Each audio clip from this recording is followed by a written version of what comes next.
Alors Aurélien, qu'avons-nous l'honneur de tester aujourd'hui par ce froid-canard? On a la chance de tester une magnifique Audi TT MK2. Hmm.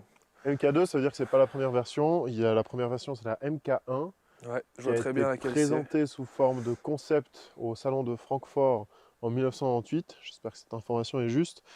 Et qui est sortie, je crois, 2 ans plus tard, dans une version très très proche de la version qui a été présentée au salon. Cette version, c'est une version un peu spéciale, hein. Je crois qu'il y a un pack qui a été rajouté ou... Cette version, c'est une version un petit peu spécifique qui a été un petit peu améliorée, ou pas, c'est en fonction des gens. Améliorée en tout cas au niveau du moteur, ça c'est sûr, parce que c'est une version ABT. Donc c'est un pack sport performance qui est mis de la part de Audi directement, qui lui rajoute un certain nombre de chevaux. Et il y a 2-3 petites autres modifications, telles que les jantes, je crois que c'est du 19 pouces, une ligne d'échappement. Le design, il est assez révolutionnaire. Il était très révolutionnaire au moment où ils l'ont présenté au salon de Francfort, c'est d'ailleurs pour ça qu'il a ultra bien marché. Et c'est ce qui a poussé Audi à vouloir une voiture qui soit vraiment très proche du concept, ce qui est assez rare. En général, il y a beaucoup de modifications entre les concepts et les voitures finales telles qu'elles sont commercialisées. L'avant, j'aime pas, le cul, j'aime pas, les jantes, j'aime assez bien. Le côté, ouais, en fait, le côté est stylé. Toi, t'aimes bien la ligne là, c'est juste. Ouais, exactement, ouais. En fait, j'adore parce que t'as vraiment l'impression d'être dans une capsule, rentrer dans une capsule une capsule encore plus que la Z3 qu'on a testé la dernière fois, il y a bientôt 12 mois.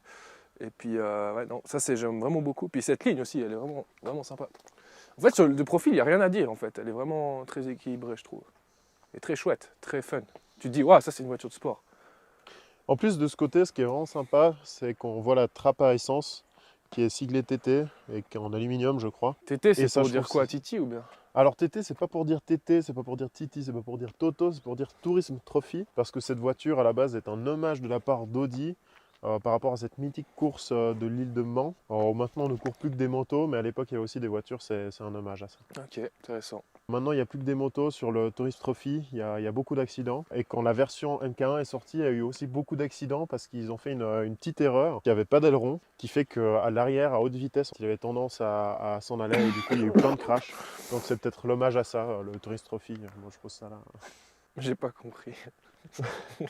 Non, sinon j'aime bien. Après, c'est aussi original le dessin qu'ils ont fait dans les phares, c'est assez sympa. Après, c'est vrai que, tu vois, en fait, cette voiture, je l'aime beaucoup quand t'as vraiment une vue proche.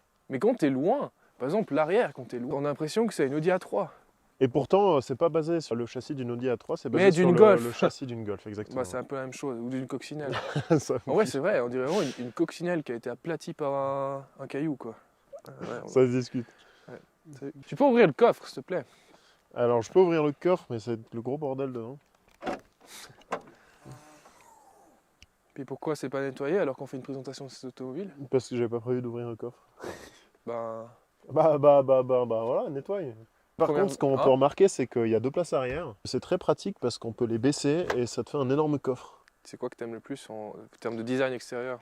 Alors, en termes de design extérieur, moi, c'est plus l'avant, parce qu'elle a quand même un capot qui est assez long, et comme tu disais avant, elle est très arrondie, avec quand même quelques petites formes un petit peu sportives. Ok. Donc là, on est sur un modèle de 2 litres, 174 kW, ce qui fait à peu près 236 chevaux. Je vais pas ouvrir le moteur, je vais juste voir comme c'est en fait. Parce que j'ai jamais vu un Oui. moteur de TT.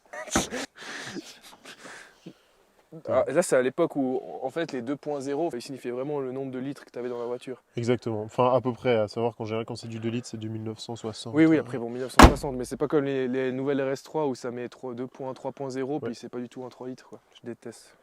On va faire le tour maintenant des avis du propriétaire. Oh oui, j'ai envie d'entendre ça. Donc les points négatifs, c'est la boîte à gants, qui est un peu petite. C'est pardonnable pour une voiture de ce gabarit. Il y a les places arrière.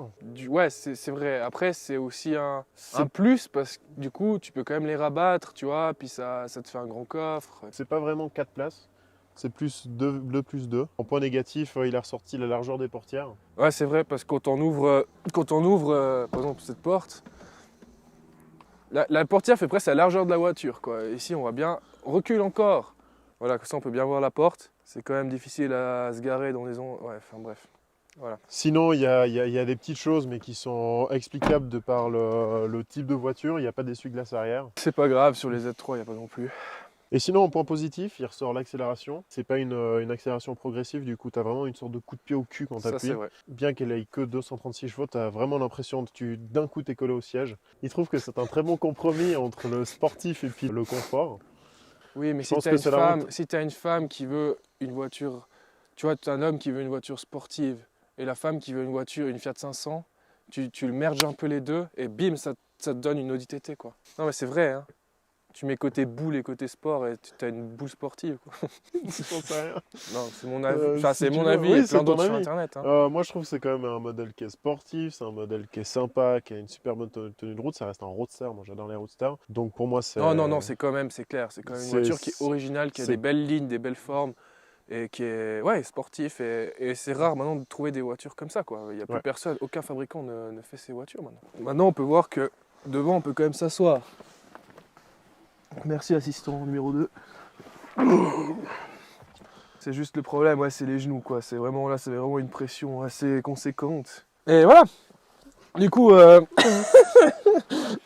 non, c'est pas mal. C'est pas mal, c'était une bonne expérience. Merci à tous pour votre participation. Cette Audi TT, on peut dire que c'est vraiment quelque chose de bien. Et il sort 12 design.